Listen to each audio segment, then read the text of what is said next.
مهم. قليل الظهور الاعلاميا ليش؟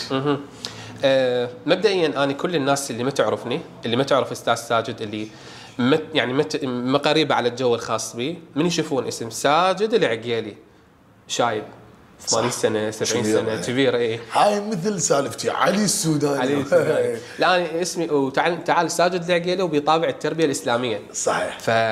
يعني هذا اكيد المدرس مثلا عمره فد 80 سنه فد كذا.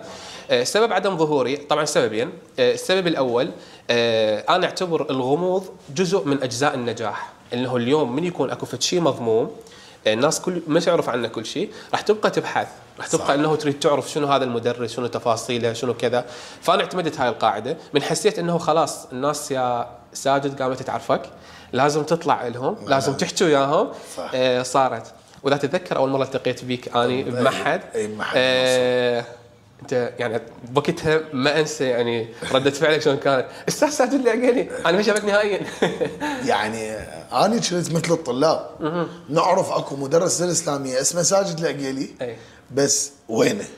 حتى من نبحث نكتب ساجد العقيلي ماكو صوره قبل، يعني قبل سنه كنت اتخشخش بيناتكم وانتم ما تدرون انه هذا انا ساجد. يعني الامانه انا كنت اطبع بنفس دار النشر اكيد وين الشوف. فاروح المطابع ونسال عن الملازم واعرف انه اكو واحد عندنا بس احنا مش شايفين ساجد العقيلي. بس لا الحمد لله ساجد اخونا الله يسلمك. الناس الله يسلمك. يعني حرفيا هاي اول مره اطلع بها بمقطع برنامج يعني بشكل مباشر، دائما الطلبه متعودين كاعلانات. نستاهل احنا. الله يسلمك.